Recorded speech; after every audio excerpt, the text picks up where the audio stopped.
আসসালামু বন্ধুরা, চাকরি নয় ব্যবসা আমার ইউটিউব চ্যানেলে আপনাদেরকে স্বাগতম। আমার এই চ্যানেলে নিত্য নতুন বিভিন্ন নতুন যে ব্যবসা, এই ব্যবসায় আইডিয়া সম্পর্কে ধারণা দেওয়া হয়। তো আজকের এই ব্যবসায়িক এই ধারাবাহিকতায় আজকে আমরা চলে আসছি একজন ফার্নিচার বিজনেসম্যান, যিনি নিজে ফার্নিচার তৈরি করেন এবং বিক্রয় করেন। তো আপনারা যে কেউ চাইলেই এই ব্যবসাটি করতে পারেন। তো এই ব্যবসার কীভাবে আরম্ভ করবেন, কীভাবে আপনারা সফল হবেন সেই ব্যাপারে দিক নির্দেশনা দেবেন আমাদের এক ভাই আলামিন ভাই। এখন আলামিন ভাইয়ের কাছে চলে যাচ্ছি। আলামিন ভাইয়ের কাছে শুনুন তার এই বিষয়ে। আলামিন ভাই কেমন আছেন? আলহামদুলিল্লাহ, আল্লাহ খুব ভালো লাগছে। ভাই একটা জিনিস যেটা জানতে চাচ্ছিলাম সেটা হলো আপনার যে এই ফার্নিচার বিজনেস, এই বিজনেসটা আপনি কবে থেকে বা কীভাবে শুরুটা একটু যদি বলতেন। শুরুটা আমি দীর্ঘদিন বাইরে কাজ করছি, মানুষের বাড়ি বাড়ি কাজ করছি। তখন চিন্তা ভাবনা করছি যে আমি নিজে একটা ব্যবসা প্রতিষ্ঠান করব। আচ্ছা। ব্যবসা প্রতিষ্ঠান করার ক্ষেত্রে কিছু অর্থ লাগে। জি। তারপরে আমি কিছু অর্থ সংগ্রহ করেই একটা প্রতিষ্ঠান দিয়েছি। জি। আজকে মনে করেন অল্প পুঁজি নিয়ে আমি ব্যবসাটা করতেছি। করতে করতে এখন বর্তমানে আল্লাহ পাকের ইচ্ছায় খুবই ভালো আছে এবং ব্যবসার কিছু মূলধনও নিজেরও ব্যক্তিগতভাবে জমা হয়েছে এবং ব্যবসাটা আসলে একটা লাভজনক খুব ব্যবসা। এই ব্যবসাটা যদি কেউ করে তাহলে আশা করি এই ব্যবসাটায় সফল সে হতে পারে। আচ্ছা, এখন ভাই অনেকেই আপনি জানেন যে শিক্ষিত বেকার আছে বা অনেকে চাকরি বাকরি পায় না, চাকরি বাকরির জন্য খুঁজতেছে আর কি। চাকরি তো বাংলাদেশে অ্যাভেলেবল না, চাকরি বাকরি এত নাই।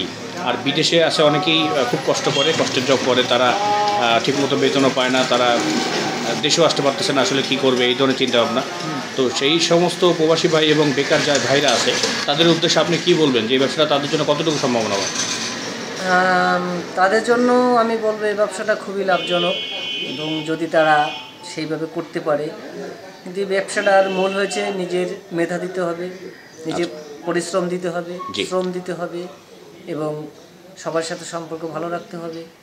তাহলে করলে একটা মানুষ যে কোনো ব্যবসায় সে সফলতা অর্জন করতে পারে। এবং বিশেষ করে এইসব ব্যবসায় আপনার সে যদি নিজে না বোঝে একটা মিস্ত্রির সাথে যোগাযোগ করতে হবে, একটা হেল্পারের সাথে যোগাযোগ করতে হবে, করে তারপর যদি সে এই ব্যবসাটা করার জন্য প্রস্তুতি নেয়, একটা ঘর নিতে হবে, দুটো লোক নিতে হবে, তাদেরকে নিয়ে কাজ করাইতে হবে, তারাও কাজ করবে, সাথে সাথে নিজেও কাজ শিখবে, প্লাস তারও কাজ করা হবে। তারপর দেখা যাবে একটা মাল অর্ডার রাখলো বা একটা মাল বানিয়ে বিক্রি করলো, তার থেকে কিছু পুঁজি তার আসবে। ওই পুঁজি থেকে কিছু দোকানে খরচা করতে হবে, কিছু পেমেন্ট করতে হবে, কিছু নিজে পুঁজি করতে হবে। তাহলে আস্তে আস্তে সে হতে পারবে। একেবারে যারা নতুন যারা, তারা কিভাবে আসতে পারে এই ব্যবসাটা, তার সম্পর্কে কি বলবেন? একেবারে নতুন যারা, তাদের ব্যবসাটা আসতে হলে আগে তাদের পরামর্শ করতে হবে। যেমন আমাদের মতন আমরা যারা আছি, আমাদের মতন কিছু ব্যবসায়ী যারা আছে, যারা এই কাঠ শিল্পের সাথে জড়িত, তাদের সাথে আলাপ করতে হবে, আলাপ আলোচনা করে আসতে হবে, কাজটা শিখতে হবে। হ্যাঁ, আসতে হবে। আসার পরে যদি সে মনে করেন কাজ পারলো না পারলে সে হয়তো বা একটা এই দোকানের সাথে বা একজনের সাথে শেয়ার আসতে হবে। আচ্ছা। শেয়ারে আসিয়া সে নিজেও কাজ করবে এবং কাজও শিখবে, প্লাস নিজেও কাজ করবে, ব্যবসার মূলধন খাটাইতে হবে। আস্তে আস্তে আস্তে এইভাবে সে একটা লোক কাজ শিখবে। একবার তো একটা লোক কাজ শিখতে পারে না। মানে কাজ শিখতে কতদিন সময় লাগতে পারে? এই কাজ শিখতে বহুত সময় লাগে। যেমন মনে করেন আপনার এই কাজ ধরা থেকে মৃত্যুর আগ পর্যন্ত শেখা। আচ্ছা। এই কাজে কোনো শেখার শেষ নেই। আচ্ছা, মানে ন্যূনতম শুরু করতে যদি একটা লোক সে যদি চিন্তা করে আমি কাজ করব, তাহলে মনে করেন এক বছরের মধ্যে সে সম্পূর্ণ একটা মিস্ত্রি হতে পারে। আচ্ছা আচ্ছা আচ্ছা, মানে একটা যে কোনো দোকানে হেল্পার হিসেবে সে থাকলো, কাজ নিজেও সে করলো, চাকরির মতো করলো, তারপর আবার সে আস্তে আস্তে যখন সম্পূর্ণ হলো তখন সে নিজে দিল, তাই তো বিষয়টা? হ্যাঁ। এখন ভাই একটা বিষয় হলো, ন্যূনতম একটা মানুষ প্রথমে যদি ব্যবসা স্টার্ট করে, এই ইনিশিয়াল ইনভেস্টমেন্ট প্রথমে কত লাগে? এই ব্যবসায় যার যেটা সমর্থন। আচ্ছা। যেমন আমার সমর্থন ছিল অল্প। আচ্ছা। আমি অল্প নিয়ে ব্যবসা শুরু করছি, কিন্তু আমি হাতের কাজ জানি, আমি এই বিষয়ে কিছু অভিজ্ঞ ছিলাম বলে আমি অল্প পুঁজি নিয়ে করছি। মানে যত ইনভেস্টমেন্ট তত ইনভেস্টমেন্ট করবে তত ইনকাম হবে। আচ্ছা আচ্ছা, তাই এখন ভাই আপনি যে কত পুঁজি খাটায় এখন মাসে কেমন আসা সম্ভব বা আসতেছে আপনার? আমি আল্লাহ পাকের ইচ্ছায় এখন বর্তমানে মাসে মিনিমাম নর্মালি 30 থেকে 35,000 টাকা মাসে ইনকাম আসতেছে। আলহামদুলিল্লাহ। আপনার কত পুঁজি খাটাইছেন, কত মোটামুটি কত টাকার মাল আছে? আমি এখানে বেশি না, অল্প অল্প পুঁজি খাটাইছি, 1000-20 পুঁজি খাটাইছি, আর এখন বর্তমানে আমার ঘরে যে মাল আছে তাতে প্রায় লাখখানেক টাকার মাল আছে।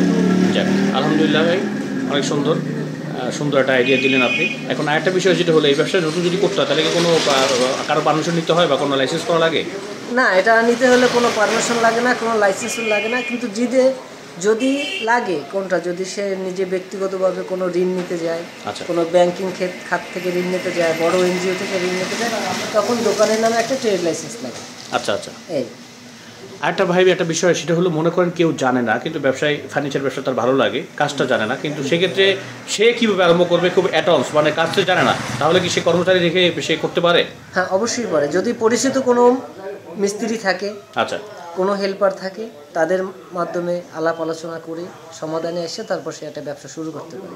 আচ্ছা আচ্ছা আচ্ছা, বুঝতে পারছি। তাহলে আপনি এখন নতুনদের উদ্দেশ্যে এইটাই উপদেশ দিবেন যে এটা আসলে খুব ভালো ব্যবসা, তারা নির্দ্বিধায় ব্যবসা আরম্ভ করতে পারে? হ্যাঁ, অবশ্যই।